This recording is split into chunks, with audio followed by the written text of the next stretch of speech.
We have started a series. We started this last week. We are talking about expectancy. We are learning that we can live in continual expectancy, in continual anticipation and excitement of what is to come. There is a lot of emotions that surround a word like expectancy. Perhaps some of the emotions when you think of this kind of word might be hopeful emotions. They might be joyful emotions. There might be emotions of excitement and positive anticipation because of what it is that you have lived in the past. But maybe this kind of word expectancy, you don't have that same positive outlook with. Maybe this word expectancy, you take more of a negative tone with it. Maybe because of the discouragement you face. Maybe because of the fear that surrounds the unknown. Maybe because unknown, there is misery with that because of the things that you have gone through in the past. You see, expectancy, it is birthed within us through either experience or explanation.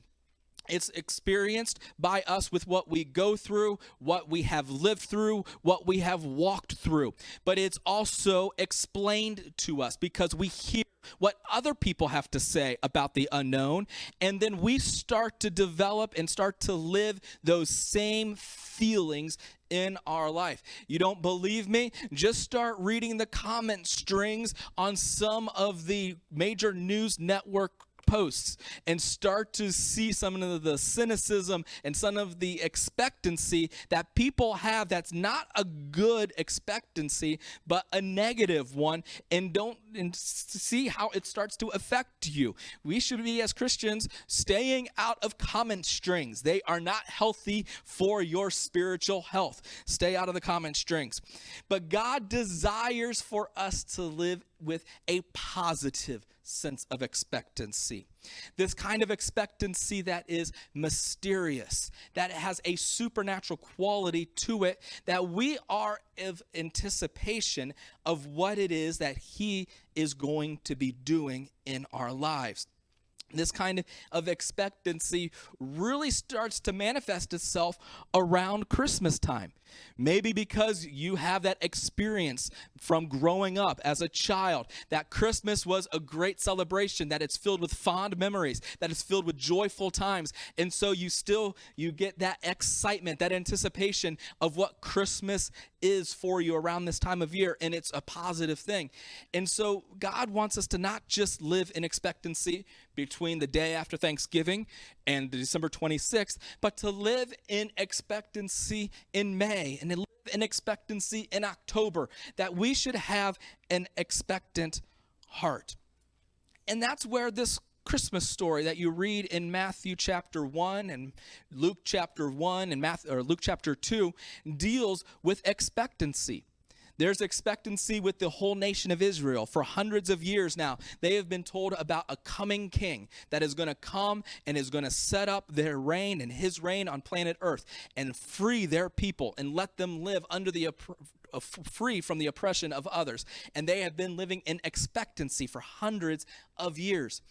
There's more than just the nation itself. There's expectancy within the main characters within the Christmas story. You have Mary, who she herself is expecting a child. You have Joseph himself, who is, along with Mary, expecting this child that is not his, and the uncertainty of that. You have people like the wise men who are traveling great distances, and they are just following the celestial body in this night sky, not knowing where they're going, but they have an expectancy within their heart that when they get to the end of their journey, that they're going to experience something incredible. And more than just the characters of this account, there's expectancy for us as well. As we read through the Christmas account, you can see the expectancy that is available to you. That Jesus wrapped himself in flesh. He came to planet Earth and he lived so we can live in expectancy. And that's what we talked about and what we are speaking about here. Last week we talked about making room for expectancy as we read about the birth of Jesus in Luke chapter 2. Today we're going to continue on in the story in Luke chapter 2, verses 8 through 20. We're going to read these verses and we're going to see what we can be expectant about this morning. First of all, in Luke chapter 2, verses 8 through 20, Luke, he's giving this account, and he says, "And there were shepherds living out in the fields nearby, keeping watch over their flocks at night. An angel of the Lord appeared to them, and the glory of the Lord shone around them, and they were terrified. But the angel said to them, 'Do not be afraid.'" Say, "Do not be afraid." "Do not be afraid. I bring you good news that will cause great joy for all the people. Today in the town of David, a Savior has been born to you. He is Messiah, the Lord. This will be a sign to you. You will find a baby wrapped in cloths, lying in a manger." Suddenly a great company of the heavenly hosts appeared with the angel, praising God and saying, "Glory to God in the highest heaven, and on earth peace to those on whom his favor rests." When the angels had left them and gone into heaven, the shepherds said to one another, "Let us go to Bethlehem and see this thing that has happened, which the Lord has told us about." So they hurried off and found Mary and Joseph and the baby who was lying in the manger. When they had seen him, they spread the word concerning what they had been told about this child. And all who heard it were amazed at what the shepherds said to them. But Mary treasured up these things and pondered them in her heart. The shepherds returned, glorifying and praising God for all the things they had seen and heard, which were just as they had been told. This morning, to live in expectancy, you're going to have to make some noise. You're going to have to make some noise. Say, making noise this morning. Making noise. So this morning, I have a confession to make to you all. I have a confession. It's going to be a shocking one. This is hard for me to say. I am a troublemaker at heart. Some of you laugh. Some of you understand right where I'm coming from. There's people that you just know. You can know and see. Like Brother Scott, he had to leave already. I was going to point him out. But you just know when you see Brother Scott Codevert. Yeah, that guy's, he's a troublemaker. But there's some people like Mark Macbeth. Yeah. You would never expect it. And we'll deny it. But yeah, we're troublemakers. And one of the ways that I like to cause a little bit of disrest and trouble is I like to get my family to make some noise every now and then. Let me explain. So Christy, when we had Grace, she had to return to work. It was one of the things that we had to do just because of financial obligations.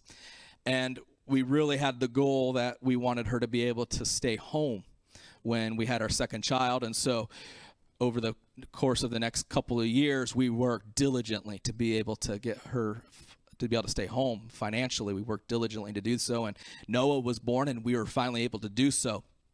And wouldn't you know it, me being the fun, carefree, loving, troublemaking guy that I can be, I decided I wanted to stir the pot just a little bit. And so when I would leave for work, I would offer so generously, so she wouldn't get bored, a list of tasks that she could do while she was at home.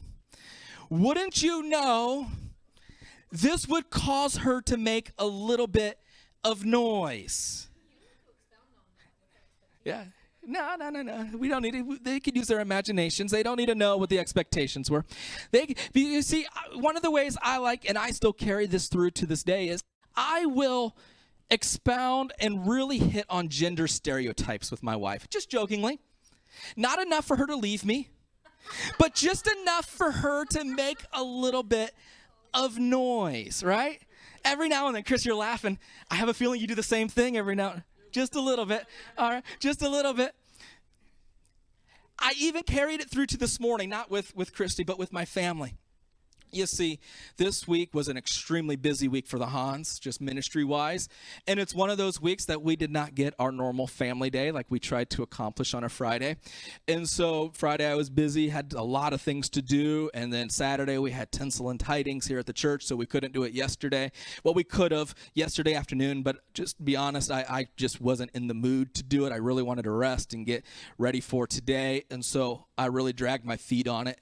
And so I promised Grace and Noah today. After church, we'll hit the road. We'll go do some shopping. We'll get out of the house, get out of the car. We'll look at some Christmas lights tonight when it gets dark, and we're just going to have some fun. But me being troublemaking John this morning, wanting to make some noise in the house, what do I ask Grace? You think we could push it off just a few days and just do it Friday?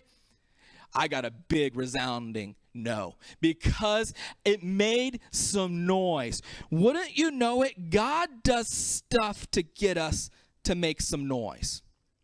Not to just get this rise out of us that we get upset and anxious, but he does things that get us to make some noise in worship.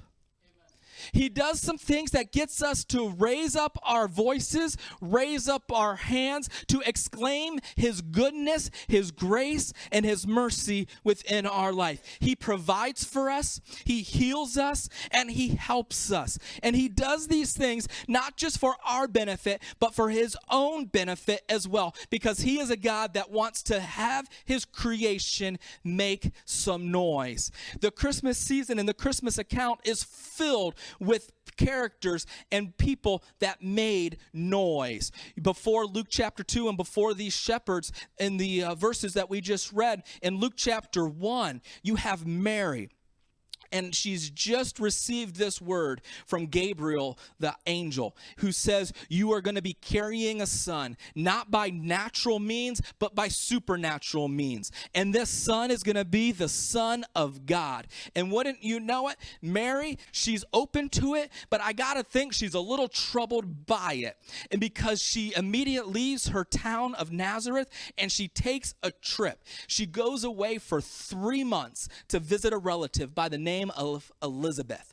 Now, Elizabeth is also pregnant at this point. She's 6 months along. And the word says in Luke chapter 1 that when Mary entered the house and said, I'm here, the baby within Elizabeth's womb leapt at the sound of Mary's voice. And Mary gets this incredible word spoken of her over her by Elizabeth. She says, blessed are you women among all women, because of the child carry.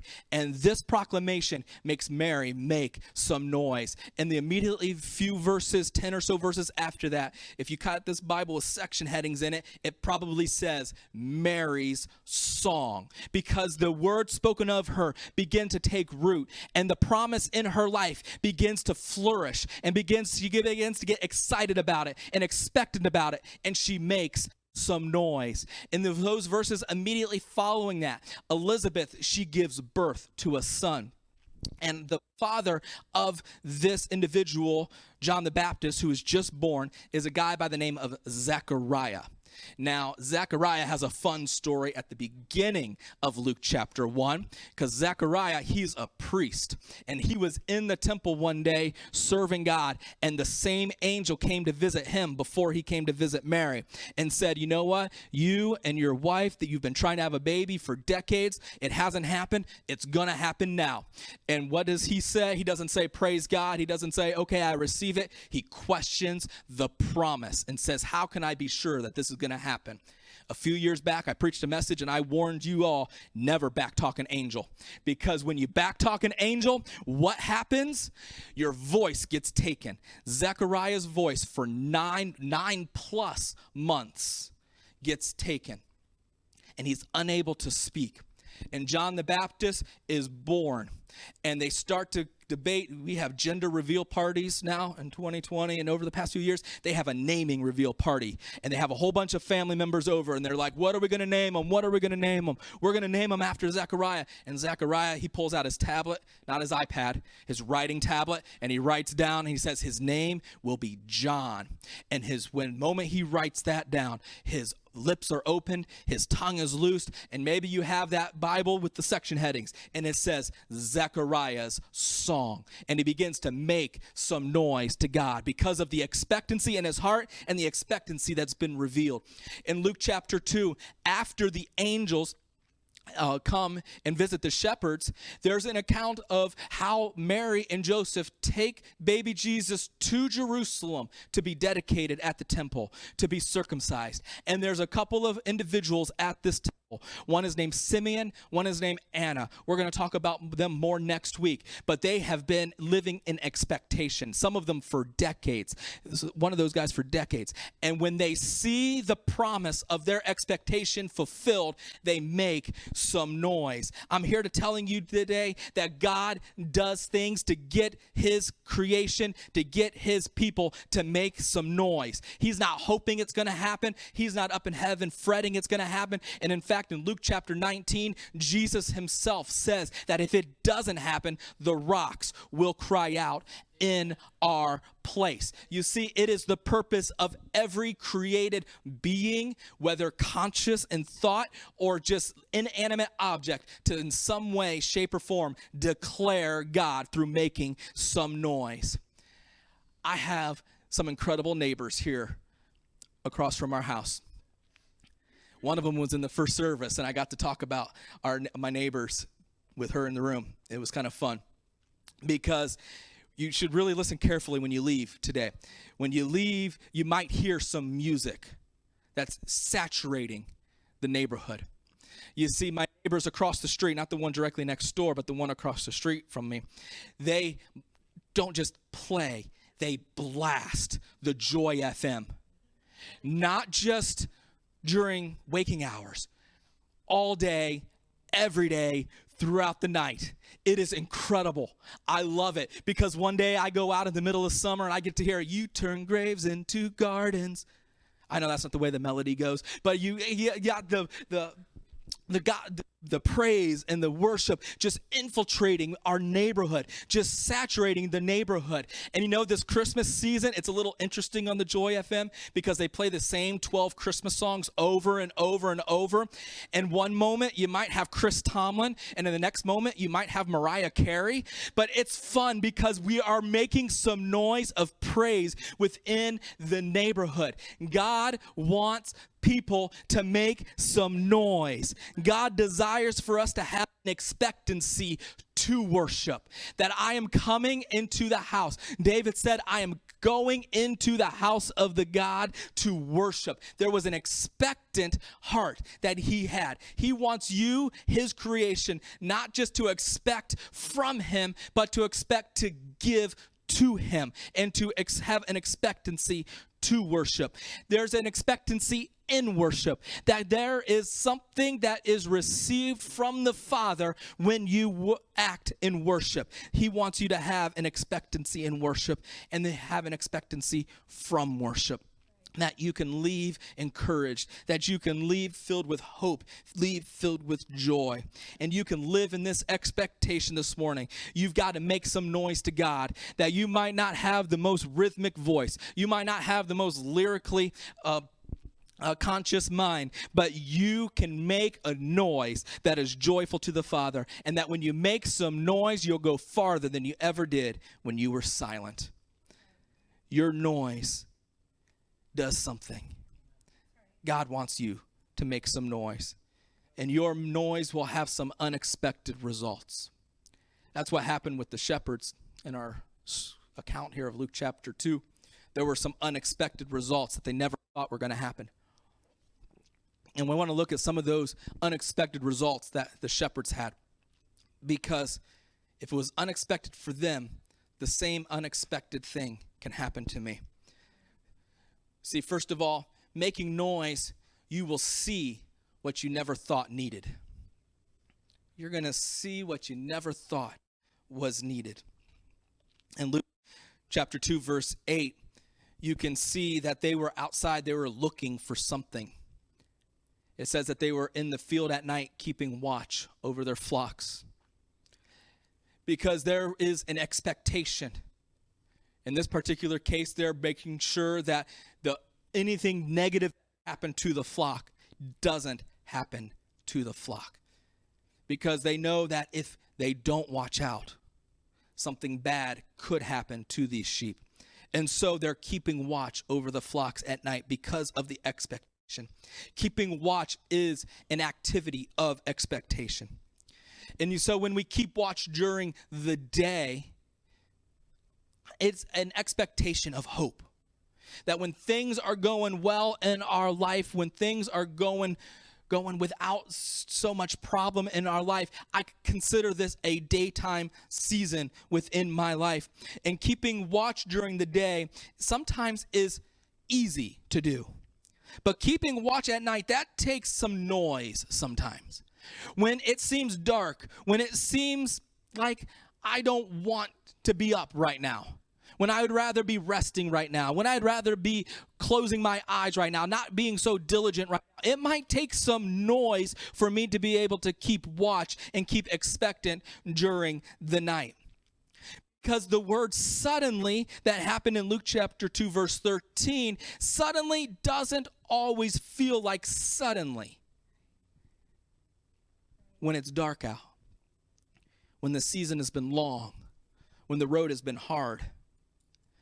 And suddenly doesn't always account for what I think it should be when the season has been hard and when the season has been long. You see, the shepherds, they saw what was unexpected, and they saw what they didn't think they even needed. They saw this angel. And then after they saw the angel, they saw the sky filled with armies of angelic beings proclaiming God's glory and proclaiming praises to the Father. And then after that, they go and they see what they didn't expect, and they go to see what they didn't think they even need, and they travel into Bethlehem, and they go to see this baby named Jesus in a manger. Wouldn't you know that most of the time, Jesus is the very thing we don't even think that we need? That the very thing that we write off as just whether we're saved or not saved, the very thing that we write off as say, oh, that's not it, Jesus, that's not what I need. He is the very thing that we need. Jesus is the event that a lot of times we don't even know we need until it happens. You know, they went into Bethlehem not even knowing what it is or who it is that they needed to see, and then it happened. And they could probably never imagine a time again of living without him. When you open your life to worship, when you open your life to making noise, you will see what you least expect. Like Sister Kirsty was talking about at the beginning of, or in the middle of our worship time, that you will experience a peace like you never expect. Philippians chapter 4, verse 8, Paul, he talks about a peace which transcends all understanding. This peace that transcends all understanding a lot of times comes because I'm willing to make some noise. I'm willing to make some noise when I'm anxious. I'm willing to make some noise when I'm uncertain. I'm willing to make some noise when I don't know the way that it's going to happen, the way the results are going to come about. But I'm faithful in what he says in verse 7, that I'm not being anxious about anything, but in everything by prayer and petition with thanksgiving, with an element of praise and an element of hope and an element of positivity in my mind. I am giving praise to him.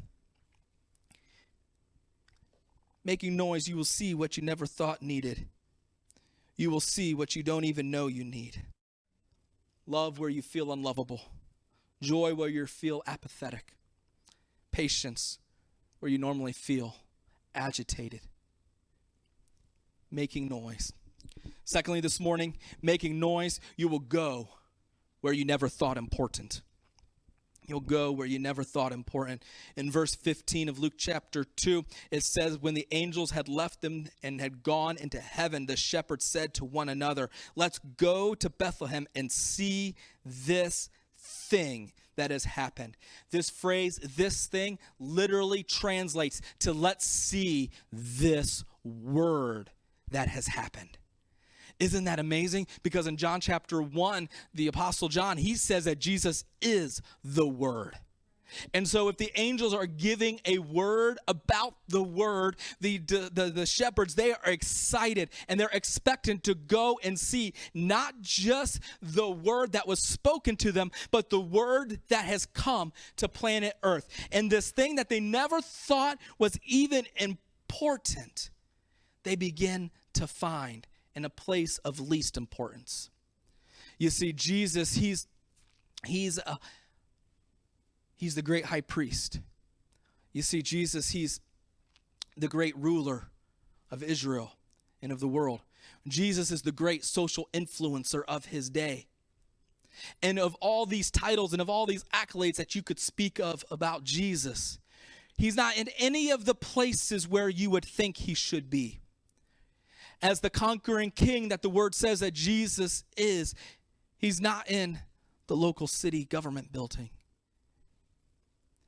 As the great high priest that Jesus is, he's not at the local church, the local synagogue. He's not in the temple at Jerusalem. As the great social influencer that Jesus would be when he grows up, he's not at the town hall. He's not at the city square. He's not at any place, but he's at the least important place you would expect Jesus to be. He's in a barn. And wouldn't you know it, in this sheep farming community that Bethlehem is, there's probably more than one barn. And so the shepherds, they got to go from unimportant place to unimportant place. They got to keep on looking and they got to keep on searching from unimportant place and insignificant place, one after another, until it says in verse 16 that they hurried off and they finally find him lying in the manger. Worship, it'll take you where you never thought would be important before. I wonder how many of these shepherds thought that night when they went out to work that they're going to wind up in a barn in Bethlehem, looking at a baby in a feeding trough. Worship takes you where you least think possible and least think important. Worship not only takes you there physically, but it'll also take you there in your thought process. It'll also take you there in your attitude. It'll also take you there in your reprioritization of your life. That suddenly you start thinking about things in a different order. You start having motives that are consistent with his word and with his concepts and his desires for your life. You start to manage your time just a little differently because you're making some noise, and God takes you to places that you think are unimportant when you make noise. Thirdly, this morning, making noise, you will find that you are changed like you never thought possible. Changed like you never thought possible. The shepherds, they acted changed. They acted changed. In verse 17 of our text, it says, when they had seen him, they spread the word concerning what had been told them about this child. You see, they went into this place. They went into the manger one way, and they left speaking about what they had seen and what they had just experienced. Their life had been completely changed like they never thought possible. And worship will change not just the way you talk, but who you talk to and what you talk about. You see, the shepherds, they returned changed because they just didn't start talking to people about it. They also did it when they were in private. In verse 20, it says they returned to the field, glorifying and praising God for all the things they had heard and seen for which they had just been told. And it's easy to romanticize the shepherds. It's easy to look at them as these cute little toddlers that we see in our Christmas productions at churches. You know, you ever go to like a daycare Christmas production, especially like a Christmas daycare, and you got little Timmy in his tunic that's just way too big for him, and his staff that's 12 feet high, and he's 3 feet tall. And we have this romanticized look of the shepherds. But these shepherds, these are I'll give you some interesting tidbits about the shepherds. The shepherds aren't fondly looked upon by the nation of Israel. You see, it's kind of ironic because the very sheep that they are taking care of, the very sheep that they're keeping watch over at night, these are the sheep that are most likely being used for temple sacrifice just a few miles away. And these shepherds, they're taking care of these sheep, and they're considered despised and they're considered unclean because they have to touch these animals continually. And because they have to touch these animals continually, they're not able to partake of the ceremonial aspect of what the law demanded. And so a lot of them, they're cynical, these shepherds. A lot of them, they're not the calmest crowd. A lot of studies show that these people are dishonest. A lot of the shepherds are. And for whatever reason, Jesus, or God, in his infinite mercy and grace, decided to reveal himself through celestial bodies that night to these shepherds.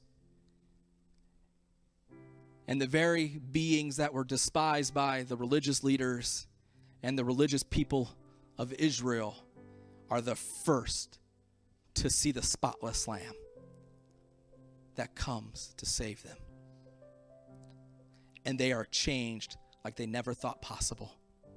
And they return to their field, praising God and making some noise.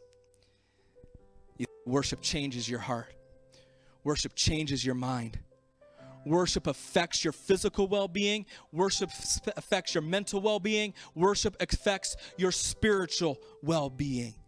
Worship will affect not just you, but worship will affect others that are around you as well. In verse 18, it says, and all those who heard were amazed at what the shepherds had said to them. Making noise, you will be changed like you never thought possible. What kind of noise do you want to make this morning? Because we all make some kind of noise. And does the noise that I make, is it a noise that's pleasing to God or abrasive to God? Often a cynical heart says, what good is it? What good is lifting my hands in worship? What good is having a joyful noise? Because nobody's going to listen anyways. But God hears our cries of complaining, and he hears my cry of rejoicing. And wouldn't you know it, God, he has an emphasis in his word on making sure that my heart is a heart that rejoices. Specifically in Psalms, there are 6 different instances where he says through the psalmist to make a joyful noise. In Psalm chapter 20, let me read this one. In Psalm chapter 98, verse 4, it says, make a joyful noise to the Lord, all the earth. Break forth into joyous song and sing praises. That phrase, make a joyful noise before the Lord, in 98:4, it's literally to call out. Some of the translation says to call out shrilly. To call out in such a way that it pierces what is around it, in such a way that it penetrates what is around it, but to most importantly, to rejoice no matter what is around it, to exalt no matter what is around you. In Psalm chapter 9, let's do 100 verse 1. We'll do this one. It says, make a joyful noise to the Lord, all the earth. This phrasing leads to literally to cry out, to raise up a war cry, to raise up a signal that says that we are rejoicing, that we are cheering forth, that we are leading a charge in praise and in worship to God. So you maybe had a great week this week, make a joyful noise. Maybe it's been a challenging week this week, make a joyful noise. Lead the war cry. Cry it out. Let it pierce the darkness around you. Maybe it's been a great year. Maybe it's been a stressful year. Make some noise this morning, church. Maybe it's been some circumstances that you're expectant about. Maybe it's some circumstances that you're anxious about. It doesn't matter. Make some noise this morning, church. Because sometimes it's the noise that sparks the change. It's the noise that sparked the change in the shepherds. When they heard the noise the angel made, it made a change within their lives. It was the noise that changed the other people. When they saw the way the shepherds had changed and the noise they were making, they were changed. Make some noise today. Every head bowed, every eye closed this morning. This morning, maybe you can relate that we make some noise. And maybe you can relate to it that the noise that I make isn't exactly pleasing to God. I don't even have to ask the question, God, is the noise pleasing to you? Because I know it's not pleasing. And this morning, the Holy Spirit is speaking to you about the noise you make, and it needs to be a noise not of agitation, but a noise of adoration. And God is challenging you this morning to shift the noise from complaining to celebrating. If that's you, lift your hand. There's hands in this room today. There's hands in this room. This morning, we're going to take a couple moments and we're going to sing a song of celebration. This is a song of celebration of what God has done for us and the reaction that happens vocalized in song. I challenge you this morning, don't just sit there, but make some noise in song this morning to God. See what happens when you make some noise. See what you never thought you needed. Go where you never thought was important and be changed like you never thought possible.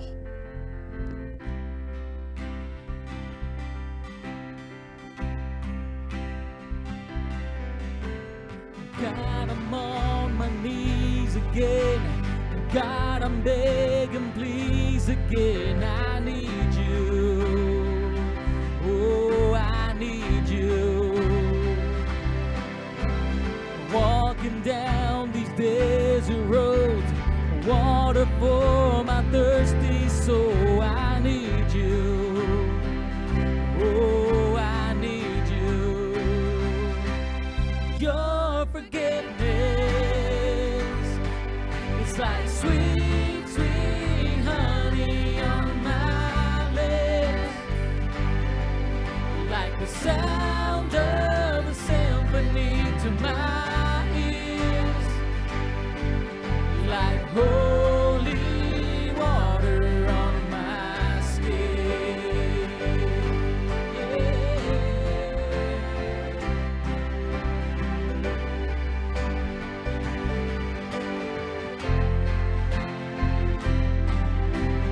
Dead man walking, slave to sin. I wanna know about being born again. I need you. Oh God, I need you. So take me to the riverside. Take me under, baptize. I need you. Oh God, I need you. Your forgiveness is like sweet, sweet honey on my lips, like the sound of a symphony to my ears, like holy water on my skin, like holy water on my skin.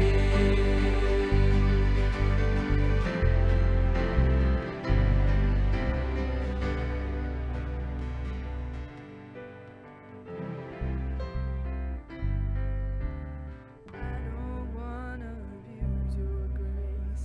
God, I need it every day. It's the only thing that ever really makes me wanna change. I don't wanna abuse your grace. God, I need it every day. It's the only thing that ever really makes me wanna change. I don't wanna abuse your grace. God, I need it every day. It's the only thing that ever really makes me wanna change. Your forgiveness is like sweet, sweet honey on my lips, like the sound of a symphony to my ears. It's like holy water, your forgiveness. It's like sweet, sweet honey on my lips, like the sound of a symphony to my ears. Oh, it's like holy water on my skin. Yeah, holy water on my skin. It's like holy water on my skin.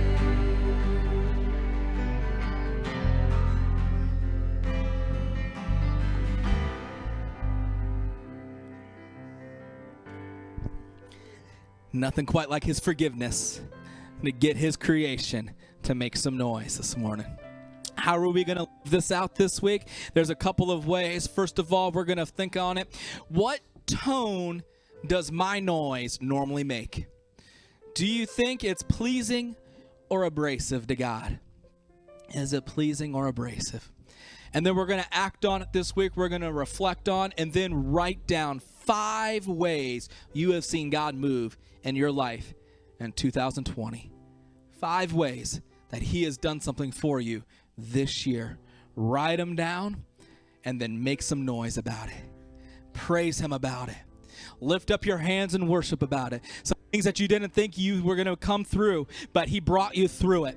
Some things that maybe you're not through yet, but you could see light at the end of the tunnel, and it's coming its way. Make some noise about it. Amen. If you're not already standing, go ahead and stand with me this morning. As we close out our time together, don't forget to be joyful this week. Make some noise this week and see what God does. As you exit this morning, Brother Tom, he'll be in the back. Go ahead and drop your tithes and your offerings in the bucket. If you want to give online, you could do so as well. crossroadsap.com. Just go ahead and click the link at the top of the screen to give now. You can set it up to recur, so you can set it and forget it. Or if you want to go there every time and do it that way as well, you can do it that way too. But let's go ahead and just see what God does through our faithfulness and our trust in him, because he will be faithful. Let's pray. Father, thank you so much for your word. Lord, your word brings change. And so, Lord, we know that the change that you want to bring for us and in us is worthwhile. So we pray that we would embrace that change this morning. Lord, maybe I'm not going to feel like making some noise on Monday, but Lord, I pray that I would rise up beyond my feelings and let my faith take over. And Lord, that I would make some noise this week. Lord, let my life be a testament and be a shout of praise to you. Let it be a worship song to you, Lord, a song that you hear and are pleased with, that is a sacrifice of praise to you. Let it be so. In the name of Jesus we pray. In the incredible, matchless name of Jesus Christ, the people of God made some noise and said, amen.